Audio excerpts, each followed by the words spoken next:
Can you hear me? Yep. Perfect. All right, let's go. You good? How's wait a minute. Can you hear anything in the background or is everything cool? It's cool. I don't hear anything. Cool. This new mic is supposed to Filter some take stuff. care. Yeah, it's supposedly. I'll send it to you. It seems really badass. What's it called? The Elgato Wave 3. The cat. Yeah, there's an even better one, but it had so many features and it was like $50 more. It felt beyond my ken. So that's amazing. All right. I'm going to ask you about Nerlens. That'll be it. Okay. All right, here we go.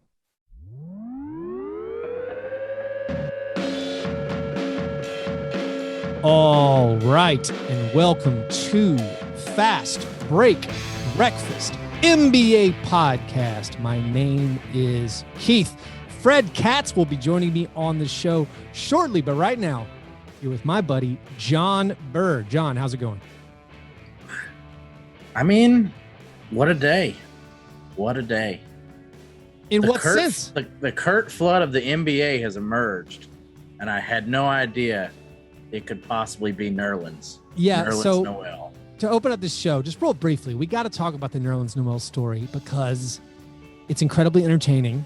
And also, not for Nerlens, entertaining for us. But also, it's someone we mention a lot.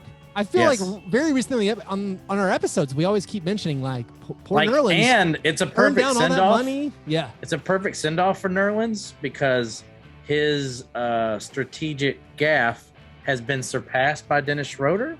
So we were about to never talk about Nerlens again anyways. So it's the perfect time for him to pull this. In fact, maybe this is why the real reason he's pulling this ploy is to just stay in the zeitgeist. So if you don't know what happened, Nerlens Noel is suing Rich Paul, he of the Clutch agency, who represents tons of NBA stars, tons of NBA players. Well, now it's very clear he only represents LeBron and his interests. Well, that is some of the accusation. Allegedly, we got to throw out allegedly a lot. But Nerlens is saying the reason that he turned down this 4-year, $70 million offer from the Mavericks back in the day when he was not represented by Clutch was he was at Ben Simmons' Christmas party, and Rich Paul was like, hey, man, you should not take that deal. Turn it down. I will get you a huge deal. You're $100 million player. Yeah. Allegedly. So he tells him that. And so Nerlens turns down $70 million over 4 years, takes a $4 million deal. And then that season, he injures his thumb. And then again, according to the lawsuit, Nerlens says Rich Paul lost interest in him. There's other allegations that Rich Paul turned down calls from other teams when they were trying to sign him. And so Nerlens basically himself negotiated these minimum puppet deals. Master. I like it. So the reason this lawsuit, you got to keep Nerlens. I mean, that's the rim protector that LeBron struggles against. That could have been a Roy Hibbert situation. He's the LeBron stopper. He's a Lance Stevenson style LeBron stopper. Yes. No, Nerlens. In my new conspiratorial bent, absolutely. One of the reasons that apparently that spurred this lawsuit is Rich Paul was hit up Nerlens, who has since found new representation. Obviously, he hit up Nerlens for his commission on 2%. On the 4% he needed on this small deal with the Knicks because Nerlens hadn't paid it, and then Nerlens was like, "Well, I got your commission right here. Here is a lawsuit for unspecified damages." But he claims he cost himself $58 million or something. He's saying $58 million were lost because of Rich Paul misrepresenting his prospects and then not representing his best interests. So Steals man trying to get paid. It is a lot going on. I'm still confused with the initial math. Right. All right, you're turning down $70 million for 4, and you're going to take a $4 million deal, and you're thinking you're going to then get a $100 million deal. But you have to get a $100 million deal to kind of make the math work. 5 for 104 is technically better than 4 for 70, but it's not like a ton. But I don't know. You know what I'm saying? You have to make up that $4 million the first year in the subsequent years to make it worth it. Now we're tittering on the edge of so here's where my interest in stuff like this goes to. It's Rich Paul is getting sued by a player for being a bad agent. Hilarious, fun. Twitter guy breaks down how many years numbers, whether the lawsuit is frivolous or not. No longer fun. Oh, I'm not saying the lawsuit is frivolous. I'm saying the initial decision to take 4, hoping you would make up the lost 66. That's a big one. Like that's a big one. You got to think that some of it is some of the appeal is just the name of Rich Paul and the excitement of being involved with him. And I like that perhaps something like this will, light the path for other players to not just sign with the biggest name possible and to, make sure you're doing the right thing for yourself. Because how many times have we seen stuff like this? I mean, is Dennis Schroeder now going to file suit? Like, what's going on here? Who knows what his advice was or his representation was. Or lack thereof, as it looks. Because there's talks about, like, Rich Paul not returning calls. Well, isn't there a thing where Joel Embiid went without an agent, negotiated his most recent deal? So he doesn't give up. Joel Embiid, the Bill Murray of the NBA. Also, you have Dirk Nowitzki. I don't think ever had an agent or didn't have an agent. Well, he signed bad deal after bad deal. He really that makes did. Total sense. He took way under market value. Hopefully, Cuban was paying him, and I don't know, cryptocoin and or shares of dust stock. Catfishing strippers, I think, was the deal that was made. Yeah, well, I don't know who to cheer for in this lawsuit, but it's interesting. Yes, you do. And you cheer for the player. It once again shows why a competitive market is better than a monopolistic one. You got to have someone representing your interests. Don't just join the biggest company. Anyway, that's why we need to start covering the Filipino Basketball Association as well. When Fred comes on, he covers the Wizards, obviously. We talk a bit about their kind of interesting offseason. But I want to know for you, John, before I get there, what is the more impressive streak in the NBA? The Timberwolves missing the Kings. 33 straight playoffs. The Kings missing the playoffs 15 consecutive seasons. We're talking about a league where 53% of the teams make the playoffs. Okay. And somehow they've lost this coin flip 15 straight years. Or the Wizards not winning 50 games since 1978-79. 42 seasons of not winning 50 games. What's the more impressive streak to you? Wow. Despite 50 games being kind of an arbitrary number, that is such an impressive number of years to not achieve it. Yeah. I'm going to have to, as like easily identifiable as the playoffs threshold is, and especially since this is now with the play-in game, like if we count the play-in game tournament a little bit, destined to end, I'm going to go with the 42 years of lost gluttony. 2 years. They got so close. They won 49 games just a few seasons ago. And it is an arbitrary number, obviously, but still, sure. Come on. How do you not win 50 wins one time in 4 decades? I know. I mean, the Grizzlies would win 50 games. The Grizzlies.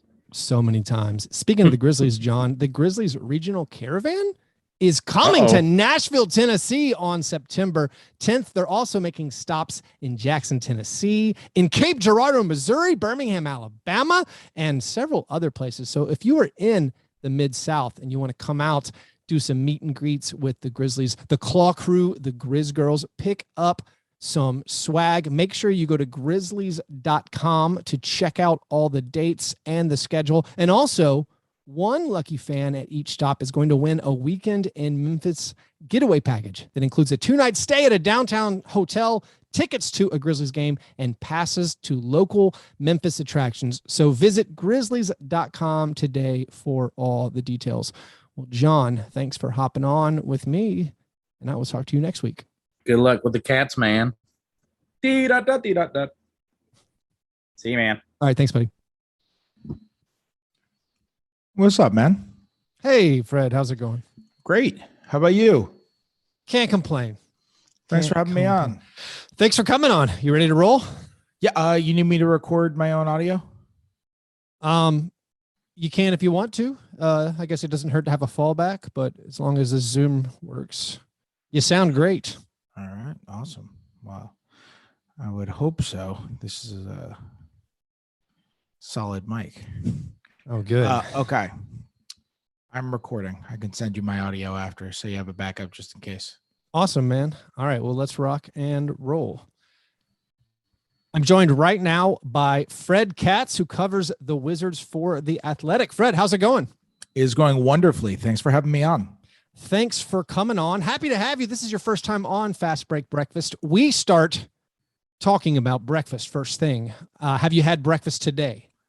I have not. I don't do breakfast. One of those. I'm putting you in the file. There's a lot of these. I'm doing intermittent fasting right now. Oh, so okay. So no breakfast. Well, so intermittent fasting is a very anti-breakfast. Well, so I mean, I don't want to get into the semantics on you, but if you're fasting, you're going to break that fast at some point. What would one call that? I mean, if there was a word for that, I don't know what it would be. I don't know what I would call that. I don't know what I would call What time do you end up eating on the day when you're intermittent fasting? And what is that normally? What's that meal? We can do that one. I start off at 1 p.m. Okay.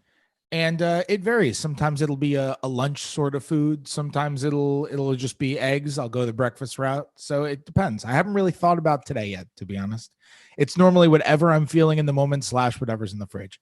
I mean, some people feel like they're not breakfast people. And then you come out and tell me frequently the first thing you eat during the day is eggs. I mean, I hate to tell you, Fred, it sounds like you eat breakfast. That's breakfast for lunch. That's a different... Okay. All right. It's a different delineation. Listen, there's a lot of ways to build an NBA champion. I say there's a lot of ways to build a breakfast. It's not everyone's going to have a LeBron James.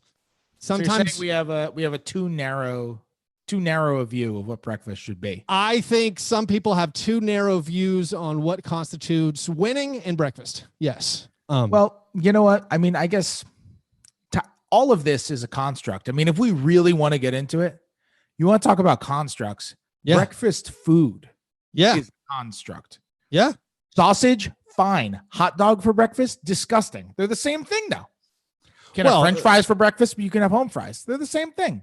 I do. It's all a construct. I do follow the line of thinking. I can't argue much. Although, I mean, if you tell me you're giving me a sausage and you hand me a hot dog, those are not the same thing. That's a fight. 100%. Yeah. In terms of level of disgustingness for the first thing you eat in the day, they are exact equals. Yes. Yeah. Do you want a bowl of cookies that you put milk on? Cereal. Exactly. If I said to you, if you said to me, what'd you have for breakfast today to start this off? Yeah. And I said a piece of I actually did do that. Yeah. Yes, you did. Okay. If I had responded to that, a piece of cake, you would have, I don't know if you would have said it because you seem like a very nice person, but you definitely would have thought, wow, that is an unhealthy and disgusting lifestyle. But if I said a donut, you'd be like, all right, normal. If you said donut or piece of cake, I would have said, wow, man after my own heart. Love it. Well, I've definitely done the piece of cake thing. That's great. That's for sure happened on multiple occasions. We should probably get to the basketball talk, although people do we need to? I mean, honestly, based on listener numbers, I think they like the breakfast more. You see the tail off on the data. No, you cover the Wizards, a very, very interesting team. I feel like I think they were interesting last year, maybe car crash sort of way. I mean, they were pretty good. Like they were okay. And now this year they've changed a lot of players. They obviously lost Russell Westbrook, and they're hoping they're going to be pretty good. Like what's kind of the feeling in Washington? Like they're optimistic. So I think they're optimistic. Their goal is last year they wanted to get into the playoffs. This year their goal, they say, is they want to get into the top 6. They want to avoid the play-in tournament. That's going to be really tough. Yeah. It was tough last year. They lost Russell Westbrook, and for all the praise of the Russell Westbrook trade, which I mean, I'm along with it. It opened up flexibility. It gave them way more depth. They're insanely deep at the 2 forward positions and at bigs. Once Thomas Bryant gets back, they're going to have 3 centers that you could justify giving playing time to, on top of like a million forwards that you could throw out there and be fine. They're deep. If you want to argue that they're going to be better, especially after the way Westbrook got off to his start last year. I mean, he struggled so much at the beginning of the year. He was fighting through a quad injury, and he just didn't look like Russell Westbrook. He couldn't get to the hoop. There was like a 6-quarter stretch at the beginning of last year when he didn't make a layup out of the half court for like 6 or 7 consecutive quarters. It was wild. And I covered Westbrook in Oklahoma City too. I have seen a lot of Russell Westbrook basketball. I promise you, I have never seen that for such a long time in NBA games. But at the end of the year, he was playing at an all NBA sort of level for the last month and a half, 2 months of the season. You lose Russell Westbrook, it's going to hurt you in some way, shape, or fashion. You're going to lose that explosiveness. The character of their locker room is going to change. The personality of the team's going to change. I could see them getting better, especially because they won't have to deal with that Westbrook slow start to begin things. But it's, you still lost Russell Westbrook. So I think they're probably somewhere around the play-in range still. And the East also got a lot better, which is going to be tough for them too. Yeah, I was optimistic last year and was mainly optimistic because I was like, all right, Westbrook, I feel like he's going to fit with Bradley Beal there. Like that's some dynamic playmaking, creation, scoring that most teams, no team has that kind of 1-2 punch. And then I was like, I was like, Bertans is going to have a good year with those guys, taking pressure, getting him open looks. Thomas Bryant, I love that guy. Well, it turns out Bertans was terrible. Thomas Bryant was injured. And then Westbrook, had that struggle start, and they still technically, they can raise the banner. They made the playoffs, mission accomplished. But now it's again, where I'm looking at this team and I feel myself getting optimistic because I'm just like, they've acquired a lot of competence, role player competence, KCP. He's a good NBA player. He's a solid rotation NBA player. Kyle Kuzma, I think, is a solid rotation NBA player. Dinwiddie, I guess that's a big, maybe the big catalyst for how it all works this year. How he looks might be how this team looks. I'm not a huge Dinwiddie fan, but he's a competent NBA player. And so I do feel like you surround Beal with depth, you could be kind of good. But then if you talk about making the top 6, I start looking at the rest of the East and I'm like, oh, well, they're not better than any of these teams. So if there is a team they're circling, because they're like, all right, Bucks, Nets, Sixers, Heat, I don't think anyone thinks they're going to catch them. And then we're talking Knicks, Hawks, can you catch the Knicks? Can you catch the Hawks? And then you're fighting with the Celtics. Haven't mentioned them. Is there one of those teams that maybe you've circled that okay, the Wizards can overcome that team? Can you hear my phone going off right now? I left it on the other side of the room. I heard one ding. Go turn it off. One ding. I'm going to turn it off really quick in case it rings. Sorry. No worries.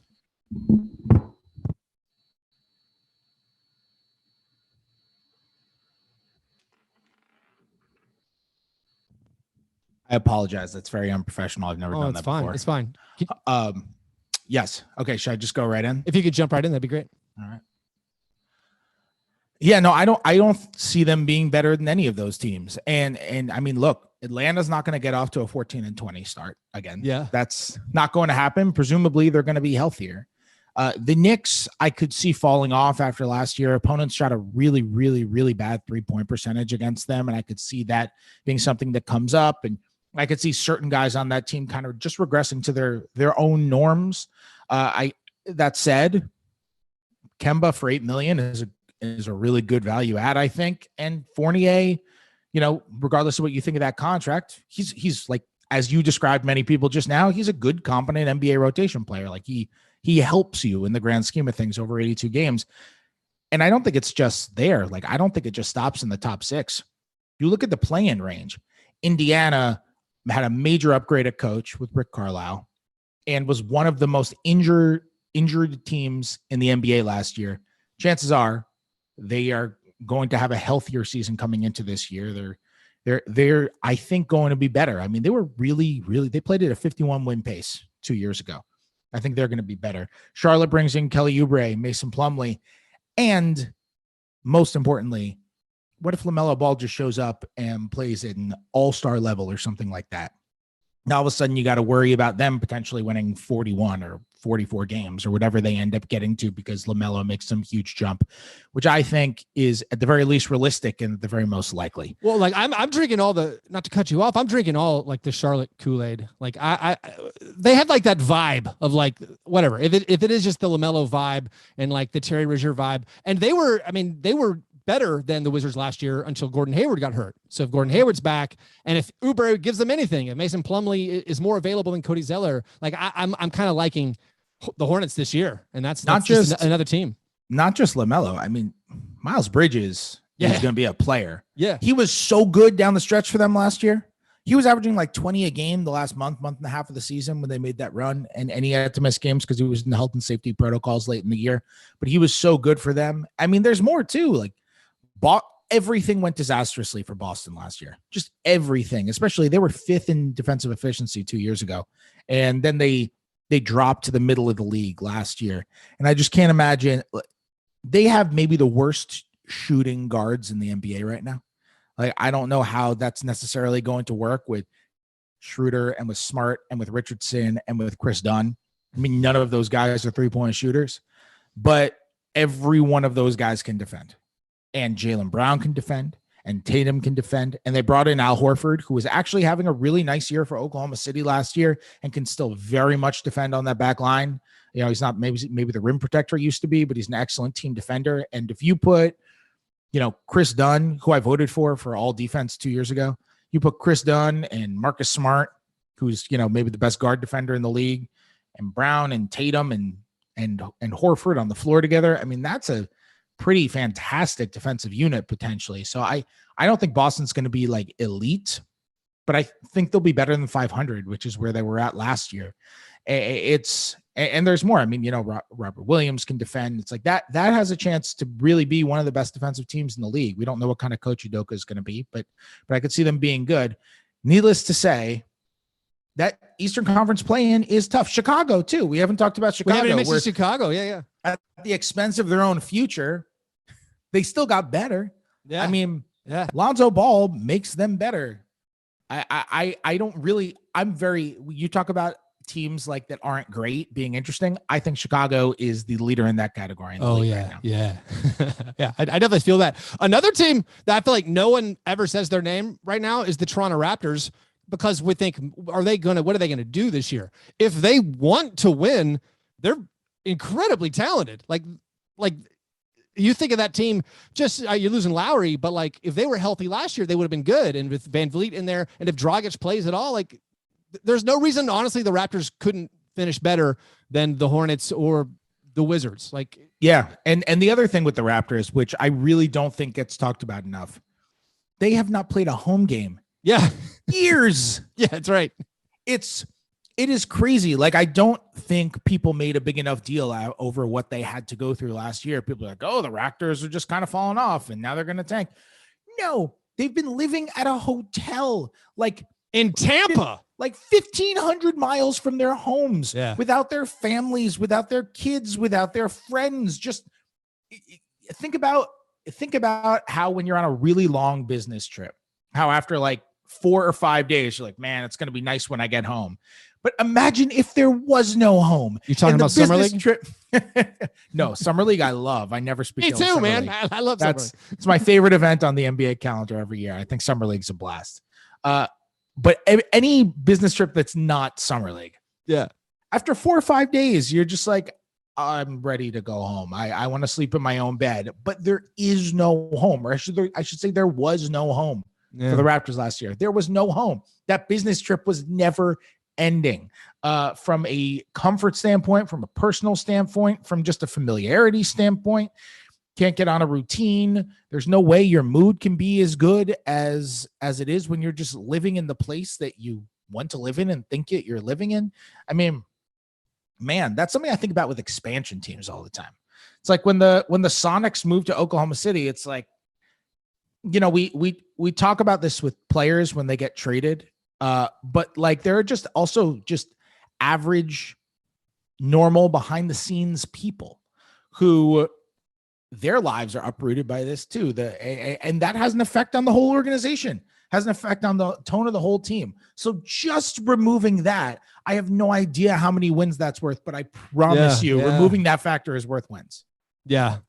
Thinking about the Wizards, going back to the Wizards, and sorry, bottom of the East, like Cavaliers, Pistons, Magic. If your rookies hit, okay, then you're in the conversation too. But going back to the Wizards, you talked about how like right now they have all these forwards, and they do have kind of like a weird roster where it seems like they maybe need more shooting guards or like more threes. Like they have all these fours. How does that rotation shake out, do you think, to start the season? Like, is it clear who's going to start? Dinwiddie, Beal? Is Gafford going to start at 5? Like Hachimura? Who else? So you're asking either the very right person this question or the very wrong person. The very right because I have spent so much time thinking about it, and the very wrong because I have no idea what the answer is. They have so many. You're right. They have a ton of forwards, but most of them are kind of better playing the 4 than playing the 3, even though they kind of can play the 3. Rui kind of can play the 3, but he's not a 3. He's a 4.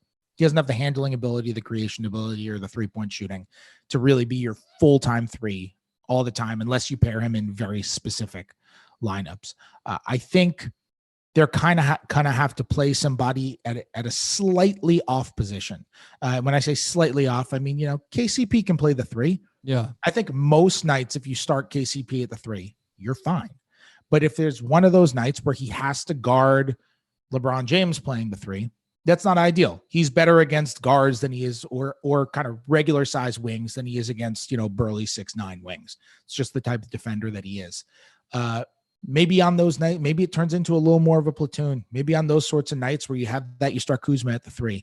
But then obviously that changes the dynamic of your offense because KCP is a superior catch and shoot guy. And the Wizards have been kind of on the hunt for a good catch and shoot 3-and-D sort of guy in the exact mold of KCP. He's kind of the exact player that they've been looking for really since they lost Trevor Ariza years ago. Otto Porter, I guess. The Brooks trade guy. Sorry. Brooks we love trade. we love the Brooks trade over here. The Brooks non-trade. I was thinking losing Trevor Ariza for the first time because I don't think Trevor Ariza. Yeah. I don't think Trevor Ariza coming back the second time was the same Trevor Ariza. It probably wasn't a great time. idea. But anyway. No, it wasn't. I've had so many conversations about that Trevor Ariza trade. But I'm not quite sure how it's going to shake out. The things that I'm confident on are that Hachimura will start at the 4. Okay. At least at the start of the season. I think Gafford will start at the 5. Bryant's going to begin the year. At least now they project him to be hurt. I think they hope he can be back within a couple months of the start of the season. He's still recovering from his ACL rupture. But for now, he's still recovering. So I think it will be Gafford starting. I cannot imagine they start Harrell. But Gafford had an issue last year where he really struggled to play upwards of 20 minutes from a conditioning standpoint. So we'll see what kind of conditioning he comes into camp with. I know that's something that he's really putting emphasis on improving over the summer. If he does that, then you're golden. I mean, he was awesome for them last year. I mentioned them catching fire at the end of the year when Westbrook really carried them. Well, part of that was Daniel Gafford. You look at the on-off numbers, and they do not lie. They were like 8 points per 100 possessions better last year when Gafford was on the floor. They were just way better. He gave them a dynamic on offense they didn't have, being able to throw down lobs above the rim and putbacks and be a rim protector, and he fouls way too much. And that's something that could show even more in a more exaggerated fashion playing against starters. But he has a lot of talent. And I think they think there's a lot to hone there with him. So I imagine he starts. I think Kuzma is going to play. I think he's going to play a legitimate amount of minutes. If he were on their team last year, he would have been their best perimeter defender. He can create his own shot. He can knock down an open 3. I think he's going to play. And I have to imagine Bertans is going to play. I mean, he has to. You just gave him a 5-year deal.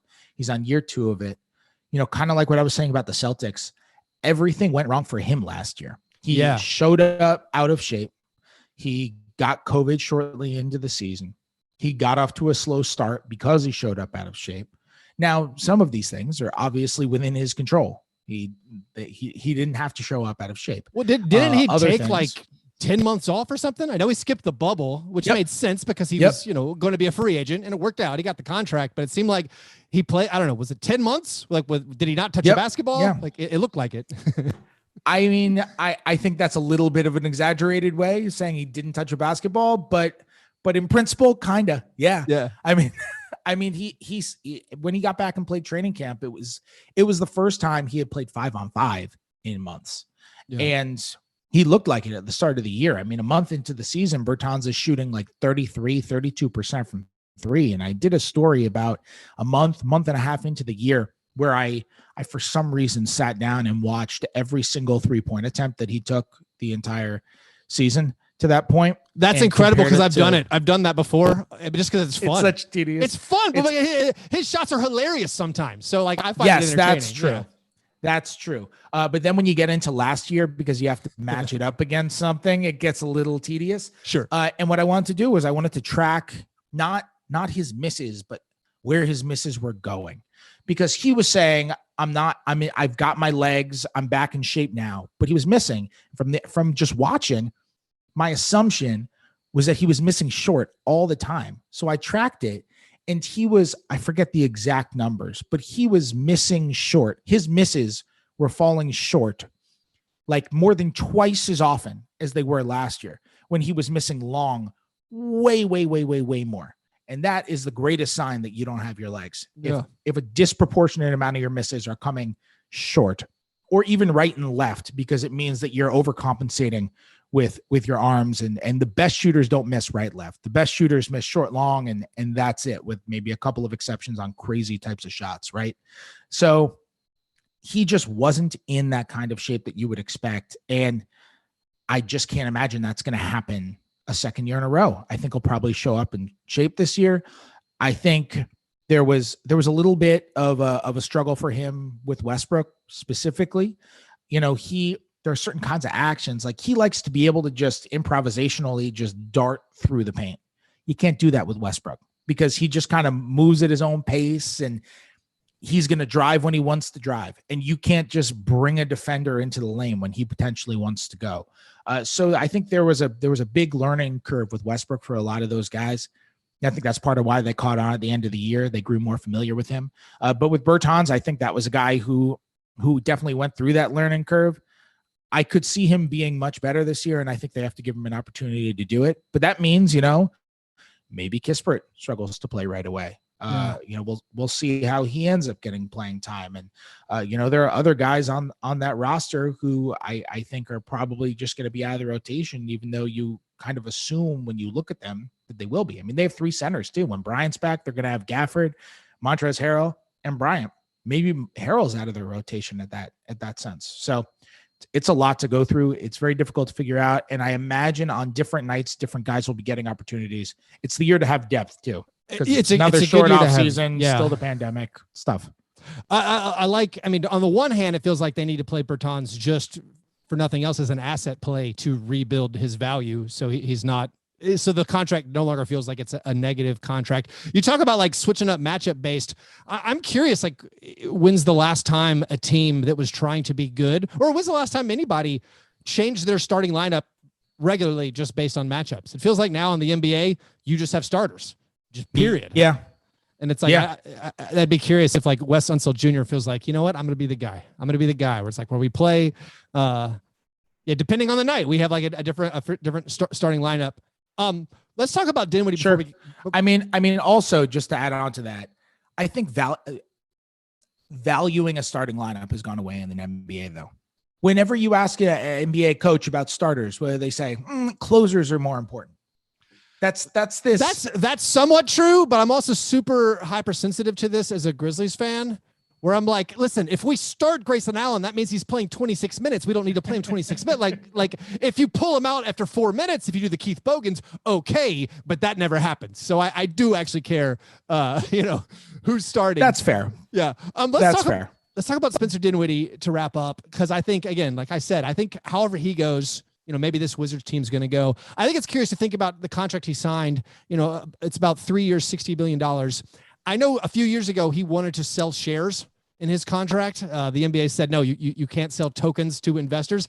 If the NBA had allowed that to happen, those investors would have come out pretty well ahead based on this contract that he just signed. It would have been a winning return. I'm curious what you think this year with this new contract with the Wizards. Would it be a good investment to invest in this contract now? Like, will he outperform this and give these fictional investors a good rate of return? Well, it might be, because I don't really know how unlikely incentives would convert to Bitcoin. I don't really know how that would work. And, he has a lot of incentives in there, which don't necessarily factor into the cap number. And a lot of them, technically, based on the way the NBA defines unlikely incentive, they're technically unlikely. But they are conversationally pretty likely. Is it Wizards win 50 games? Is that one of them? He has to play in 50 games is one of them. And he has to play in 50% of his team's games. It's like, these are pretty these are pretty, for lack of a better word, likely things to happen. So I'm going to see those numbers going up, but I don't know how unlikely incentives are going to factor into Bitcoin. I think the fit with him and Beal is going to be interesting. Dinwiddie is a guy, he's an interesting player because he likes to have the ball, but he's played within egalitarian offenses before. And he's played the two, and he's played next to D'Angelo Russell, and he's played inside of offenses where he can figure out. He's not one of those guys who isn't a three-point shooter, but then is stoic when he doesn't have the ball. He's a pretty good cutter. He's a pretty good mover. And I think what the Wizards are banking on is that Beal and Dinwiddie will be the NBA's premier backcourt and get into the free throw line. That's the thing that's going to prop up their offense. I went through and looked at it for a piece that I wrote a couple of days ago. I spoke to Wes Unseld Jr. kind of about those guys' ability to get to the line together. And Dinwiddie in his last healthy season had a 44% free throw rate. That's free throw attempts per field goal attempt. And that is ridiculously high. One of the best rates in the league of any non-big man. Beal last season had a 33% free throw rate. Very, very, very good number. Only two starting backcourts in the NBA had each the point guard and the shooting guard last year with a free throw rate above 30%. One of them was Beal and Westbrook. I'm going to put you on the spot. Do you know the other one? I would guess Harden and Kyrie. It's a great guess. Not correct. Kyrie was at 20%. The answer is Ricky Rubio. Oh, I've heard you say this. Josh Okogie. Okay, I had heard you say that before. All right. It's fantastic. Josh Okogie, who is just a monster. It's absolutely fantastic. So I like how you throw that stat in to express how meaningless the first stat is, you said. So yes, that's true. No, you know what? Not meaningless, because the problem is they're not really going to do anything else offensively. Yeah. I think the Wizards are banking on Dinwiddie and Beal giving them a little more than just free throws. Yes. But if Beal's 3-point shot has fallen off basically 3 years in a row now, which is a weird thing. Even people talk about him taking on more of an offensive load and that being the reason. I don't know. I think people are just using cliche analysis when they say that, because he shot like 34% on open threes last year on Second Spectrum, which is kind of mind blowing. Very weird for a guy who had a excellent season last year. It was just a very weird stat, and it's a very weird trend. But he's still a very efficient player. He's great at getting to the hoop. He's great at getting to the line. And I think Dinwiddie, if you put shooters around them, and when Bryant is back, it's going to be interesting because he can really shoot the three for a center, and he can finish inside as well. If you can put 3-point shooters around them, there are going to be lanes for them. And I think that's what the Wizards are hoping they're able to do offensively in the half court. They're going to be able to spread, and they're going to try to be able to get to the hoop. But the Dinwiddie Beal combination is going to be interesting because they're going to have to learn. They're both kind of, Beal's become, he's an easy to fit in guy, but he's also become a ball dominant one. And this is clearly his team. And it's going to be interesting to see how those two guys mesh together, because I think Dinwiddie is better with the ball. And I think for Beal, it honestly doesn't really matter because he's about as good running around screens as any other star in the league is. I mean, he's, in terms of just the act of getting himself open, cutting and improvising cuts, especially, I think he's as good as any other star in the league at that kind of stuff. So it's going to be really interesting. Maybe Dinwiddie ends up handling more. Beal takes a lesser load with the ball this year. I could see it going okay, but I could see there being flaws because Dinwiddie is just not a jump shooter.